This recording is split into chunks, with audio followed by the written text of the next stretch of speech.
नीट परीक्षेविरोधात दिल्लीसह मुंबईत तरुणांनी आंदोलन केलेलं आपण नुकतंच पाहिलं। या तरुणांच्या गर्दीचा फायदा मात्र अनेकांनी आपली राजकीय पोळी भरण्यासाठीच केला। या तरुणांच्या गर्दीत अनेक देशविघातक शक्ती सहभागी झाल्याची सध्या चर्चा सुरू आहे। पण या देशविघातक शक्तींबरोबरच काही स्थानिक छोट्या राजकीय गटांचे नेतेही आंदोलनात शिरले। याचं उत्तम उदाहरण म्हणजे मुंबईत उद्धव ठाकरे, राज ठाकरे, आदित्य आणि अमित ठाकरे या विशेष काम नसलेल्या ठाकरे कुटुंबियांनी केलेला शिरकाव।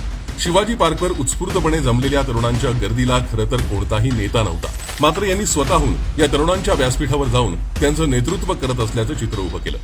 अशा रीतीनं आंदोलन करण्याची तशी आजकाल उद्धव ठाकरेंना सवयच झाली आहे, कारण त्यांचा मूळ स्वभाव जर पाहिला तर तो आयत्या बिळावर नागोबासारखा आहे। म्हणजे आपल्या वडिलांनी मेहनतीनं उभा केलेला पक्ष त्यांनी आयताच गिळायचा प्रयत्न केला। निष्ठावान शिवसैनिकांनी बंड करून तो पक्ष ताब्यात घेतला तर उद्धव ठाकरे दुसरे उपाय शोधू लागले। मग त्यांना जाणवलं की काँग्रेसच्या बाजूनं बोललं तर प्रसिद्धी मिळते।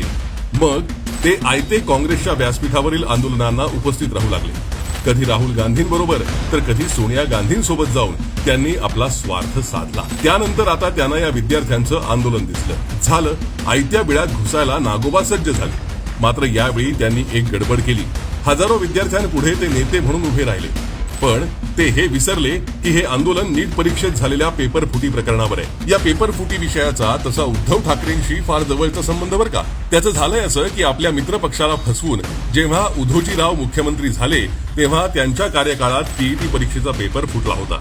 त्या पेपर फुटीमुळे महाराष्ट्रातील अनेक होतकरू तरुणांचं शिक्षक होण्याचं स्वप्न कायमचं भंगलं होतं। तेव्हा या प्रकरणाचा साधा तपासही उद्धव ठाकरेंनी पूर्ण केला नाही, तसंच दोषींवर कारवाई सुद्धा केली नाही। त्यामुळे आता नीट पेपर फुटी प्रकरणी बोलण्याचा उद्धव ठाकरेंना कोणताही नैतिक अधिकार राहिलेला नसताना ते थेट जाऊन विद्यार्थ्यांच्या आंदोलनात सहभागी झाले। याचं कारण म्हणजे त्यांचा स्वभाव आयत्या पिठावर रेघोट्या मारण्याचा। पण कसं आहे, जनतेला तुम्ही किती दिवस मूर्ख बनवणार? जनतेला सगळं कळत असतं।